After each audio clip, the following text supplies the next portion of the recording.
死！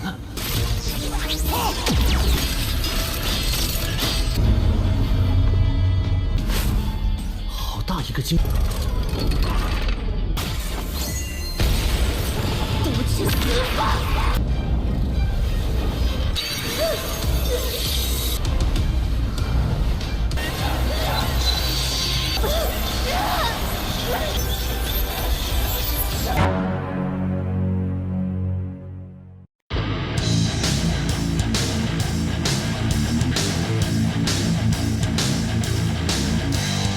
！Halo guys, kembali lagi bersama Mimin di channel Nah Film. Bagaimana kabar kalian di akhir pekan ini? Semoga masih diberi kesehatan dan kebahagiaan ya.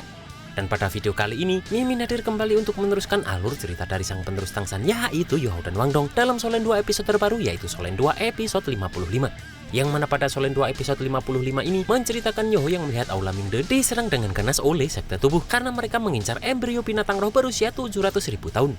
Namun karena hal tersebut jugalah malah menjadi kesempatan Youhao untuk bertemu dengan makhluk roh itu yang juga beratribut es. Dan seperti apa alur cerita selengkapnya, jangan lupa pencet tombol like dulu jika kalian suka, dan kita langsung saja masuk ke alur ceritanya.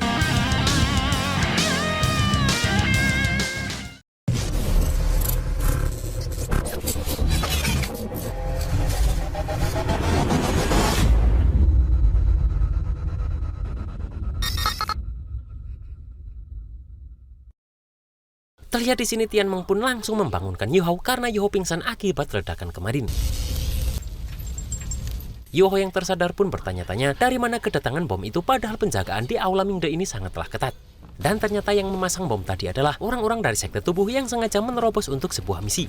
Bahkan di sini anggota sekte tubuh pun dengan cepat membunuh para murid Aula Mingde yang masih hidup. Di sini Youhao langsung menyadari jika mereka dari sekte tubuh melihat roh pelindung tubuh mereka. Dan terlihat para anggota sekte tubuh ini dengan kejam menghabisi para murid Aula Mingde yang jelas tidak sebanding dengan mereka tersebut. Youhao pun tak menyangka jika sekte tubuh dan Aula Mingde yang notabene adalah dua kekuatan besar di benua ini ternyata memiliki dendam yang begitu besar.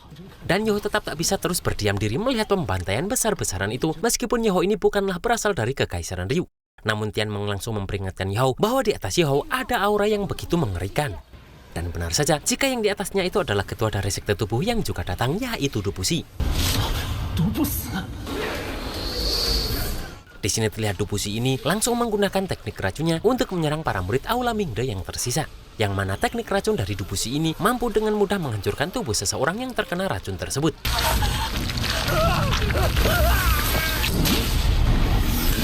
Tak lama kemudian muncullah alat roh yang langsung melindungi para murid Aula Mingde ini. Dan ternyata alat pemandu roh tersebut berasal dari Jeng Hongchen yang datang bersama para tetua Aula Mingde ini.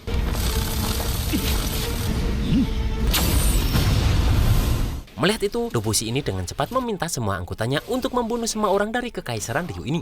Sementara Jeng Hongchen terus mengunci Dubusi menggunakan meriam pemandu rohnya karena berani-beraninya Dubusi menerobos Aula Mingde ini. Di sini Dubusi pun ingin melihat seperti apa kekuatan alat pemandu roh milik penguasa Aula Mingde ini. Dan di sini pun terjadilah pertarungan antara Jeng Hongchen dan Dubusi tersebut.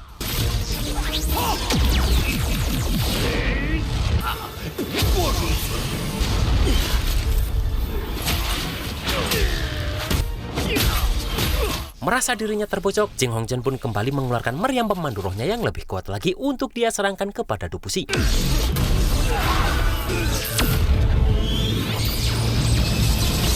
Dan Youhao yang melihat itu mengakui jika Jeng Hongchen dan Dubusi ini sama-sama kuatnya. Namun Jeng Hongchen dikejutkan karena Dubusi ini masih bisa bangkit meskipun sudah terkena serangan kuatnya tadi. Tian Meng juga tak menyangka jika Dubusi ini tak segan mengeluarkan kekuatan aslinya dan menjelma menjadi kehampaan serta tak mengaktifkan roh pelindung aslinya.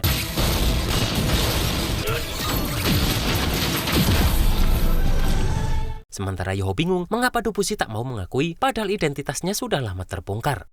Tian Meng pun memberitahu jika Dubusi mengungkap identitasnya, maka berarti dialah penyerang misterius yang menyerang Aula Mingde ini. Dan itu bisa dianggap masalah serius karena Aula Mingde dan sekte tubuh ini adalah dua kekuatan besar. Dan jika peperangan memang terjadi, maka kerugian yang ditanggung kedua pihak tidaklah terbayangkan. Tua Akademi Mingde pun meminta semua murid Aula Mingde untuk mengaktifkan perisai dan meminta mereka mengaktifkan senjata pemandu roh neraka pembunuh spiral. Melihat senjata pemandu roh level 8 itu mulai dikeluarkan, Youhao pun sangat terkejut.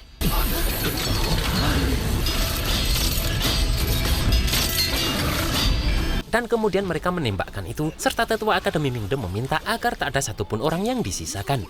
Yoho pun berniat untuk mundur lebih dulu melihat Zheng Hongchen akan bertindak, karena Yoho sadar bahkan sekte tubuh saja pasti akan dirugikan melihat kekuatan Zheng Hongchen ini.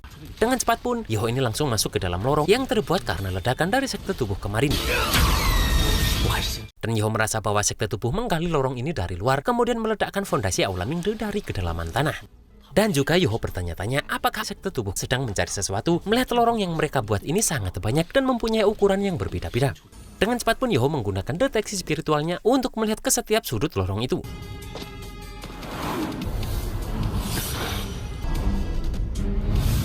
Dan kemudian Yoho mengerti jika yang dilakukan Dubushi sekarang adalah serangan tipuan dari depan, sedangkan pembunuh yang sebenarnya sedang berada di salah satu lorong ini dan mencari benda yang sedang diinginkan sekte tubuh. Di sini Yoho pun menemukan jika ternyata di pondasi bawah tanah Aula Mingde masih terdapat laboratorium rahasia.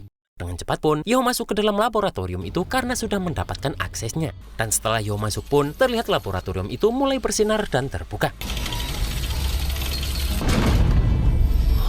Yoho pun terkejut karena ada sebuah robot besar atau sering disebut manusia logam raksasa. Dengan cepat Yoho langsung memeriksa kembali menggunakan deteksi spiritualnya. Dan di sini Yoho melihat jika di dalamnya terdapat ribuan formasi inti yang sangat canggih. Bahkan Yoho belum pernah melihat susunan inti yang secanggih itu. Dan hal itu membuat Yoho terkesan karena ternyata Kekaisaran Ryu ini masih menyimpan teknik pemandu roh yang begitu canggih. Yoho juga takut meskipun dirinya diizinkan belajar di Aula Mingde, namun Aula Mingde pasti tidak akan mengizinkan Yoho memiliki akses terhadap teknologi secanggih itu. Di sini pun Yoho langsung membuka sesuatu yang ditutupi kain merah di sebelah kirinya. Dan Yoho dikejutkan karena terdapat peta di situ dengan kota Xingluo serta kota Tiandou yang sudah ditandai. Kemudian Yoho bertanya-tanya apakah kedua kota ini akan menjadi target dari manusia logam tersebut. Dan itu berarti bahwa manusia logam ini adalah senjata yang diteliti untuk digunakan dalam peperangan. Yoho pun semakin terlihat khawatir setelah melihat manusia logam itu dengan teliti. Dan Yoho yakin pasti itu akan membawa bencana yang besar di benua saat senjata ini selesai dibuat. Yoho pun langsung berusaha menghancurkan itu menggunakan cakar ganas emas hitamnya. Namun Yoho kebingungan karena dirinya tak bisa sedikit pun menghancurkan senjata pembunuh ini. Dengan cepat pun Yoho langsung memeriksa tempat sekitar untuk mencari solusinya.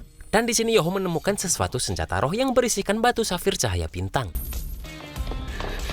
Yoho pun langsung teringat perkataan Guru Fan Yu jika batu safir cahaya bintang ini mengandung kekuatan ruang spesial yang misterius. Dan benda ini adalah bahan terbaik untuk membuat alat pemandu roh tipe penyimpanan. Karena Yoho tak ingin senjata pemandu roh ini jatuh ke tangan seseorang yang sangat ambisius, maka Yoho pun berusaha menyedot manusia logam itu ke dalamnya. Namun dalam penyerapan ini Yoho merasakan jika kekuatan rohnya berkurang sepertiga dalam sekejap saja. Di sini Yoho tetap berusaha bertahan hingga manusia logam ini berhasil dia serap ke dalam batu safir cahaya bintang ini. Setelah itu pun Yoho ini langsung kabur dari tempat itu.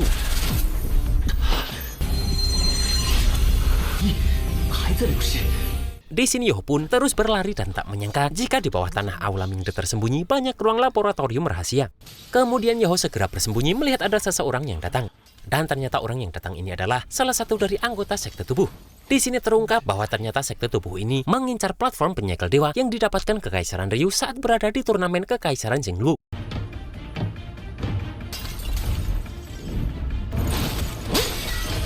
Terlihat anggota sekte tubuh ini menyadari jika ada orang lain di tempat itu.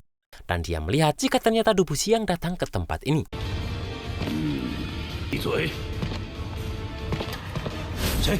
Melihat bahwa itu adalah ketua sektenya yang datang, orang itu berusaha memberikan platform penyegel dewa itu kepadanya. Dan orang itu mengakui jika Dubushi sangatlah hebat karena rencana cerdik dari Dubushi mampu menarik kekuatan pertahanan dari Aula Mingde ini. Yang mana karena hal itu jugalah membuat dirinya lancar tanpa hambatan. Di sini ternyata sosok Dubushi ini adalah teknik simulasi dari Yoho. Dan Yoho harus segera pergi karena teknik simulasinya ini belum juga diketahui. Dengan cepat pun Yoho ini berusaha menyimpan platform penyegel dewa itu ke dalam sabuk penyimpanannya. Namun di sini orang itu menjadi curiga saat platform itu keluar kembali. Dan hal itu terjadi karena Yoho lupa dan membuat sebuah kesalahan. Sebab embrio dari binatang roh yang berada di platform penyegel dewa ini adalah makhluk hidup. Dan hal itu membuat sabuk penyimpanan 24 jembatan sinar bulannya tak bisa menerima itu. Melihat itu orang ini langsung menyadari jika yang di depannya tersebut bukanlah Dubushi sang ketua sekte tubuh. Di sini Yoho pun langsung menggunakan platform penyegel dewa ini saat orang itu berusaha menyerang dirinya. Yang mana karena hal tersebut di sini platform penyegel dewa itu pecah dan seketika tempat sekitar mulai membeku. Dan di sini pun terdengar suara wanita yang marah terhadap perlakuan para manusia ini. Mendengar itu di sini Bing Bing seperti mengenali suara ini. Dan seketika Bingbing langsung tersadar jika suara itu adalah binatang roh yang sangat dia kenal.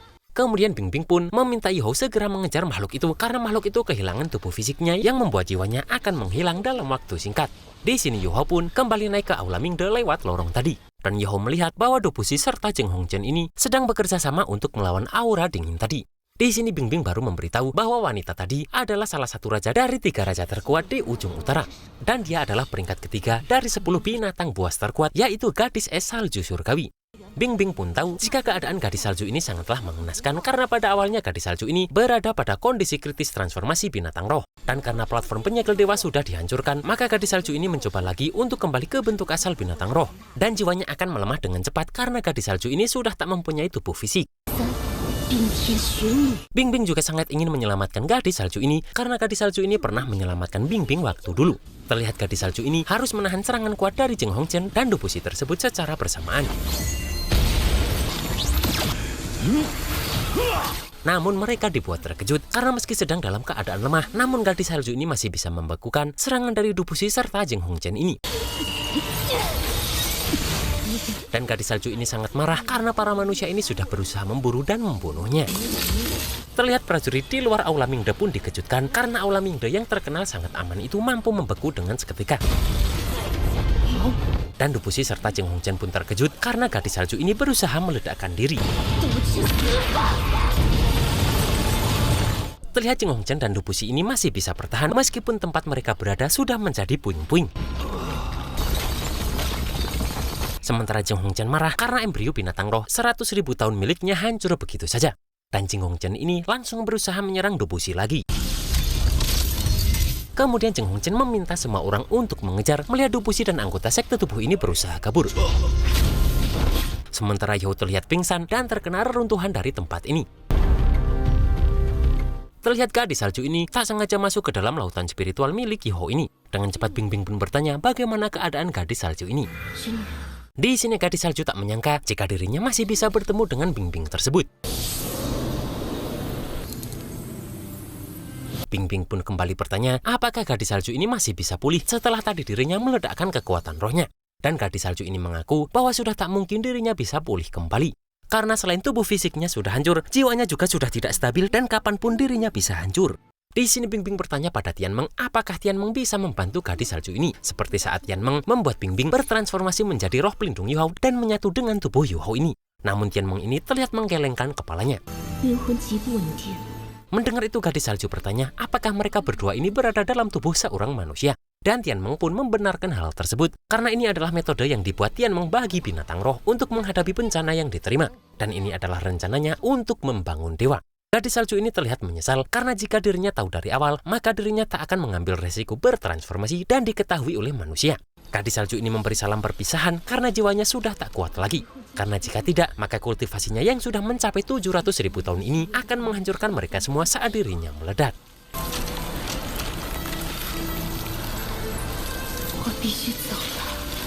Di sini Ye Lai Kesi datang dan meminta gadis salju ini tak perlu untuk pergi.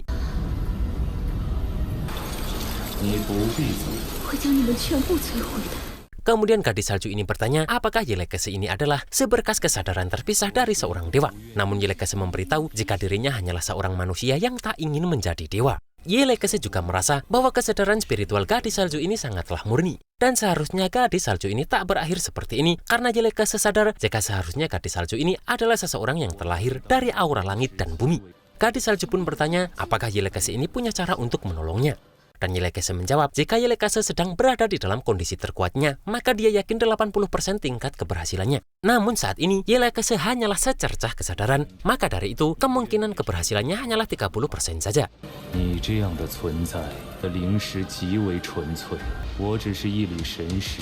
Di sini Tianmeng dan Bingbing pun meminta gadis salju untuk tetap di sini bersama mereka.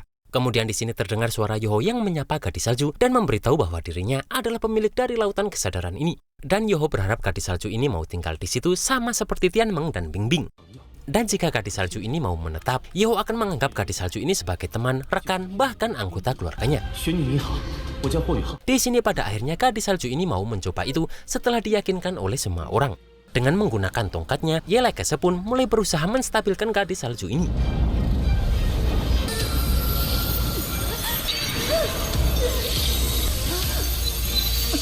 Terlihat Legacy ini terus membacakan mantranya untuk menolong gadis salju ini. Meskipun terlihat gadis salju ini merasakan kesakitan. Terlihat Bingbing dan Tianmong pun terkejut melihat gadis salju ini yang mulai hilang. Dan mereka berpikir jika semua ini gagal. Namun di sini ternyata Legacy ini menyegel kekuatan asli milik gadis salju ini ke dalam sebuah teratai es. Dan butuh lama untuk menstabilkan segel karena kekuatan asli dari gadis salju ini terlalu kuat. Dan Legacy meminta agar gadis salju ini tak kehilangan kendali lagi selama periode penyegelan ini. Di sini pun terlihat Bingbing ini sangat berterima kasih kepada Legacy tersebut. 一老，谢谢你，多谢前辈。 Dan pada Solen 2 episode 56 terlihat Jeng Hongchen akan mengadakan turnamen di Akademi Mingde untuk Youhou ini. Dan terlihat akan ada seorang pemuda lain yang terlihat hebat. 如果是他，算是强了很多。我以后绝不能输。你就这么想杀了我吗？一定能给大家一个大惊喜。 Dan itulah guys alur cerita Solen 2 episode 55 ini. Beuh, ternyata ngeri juga ya kekuatan gadis salju ini. Dan sepertinya gadis salju ini akan menjadi roh pelindung keempat Youhou juga. Dan seperti apakah turnamen yang akan dibuat Jeng Hongchen untuk Youhou ini? Kita tunggu saja dalam Solen 2 episode 56. Akhir kata, selamat malam mingguan dan see you next episode.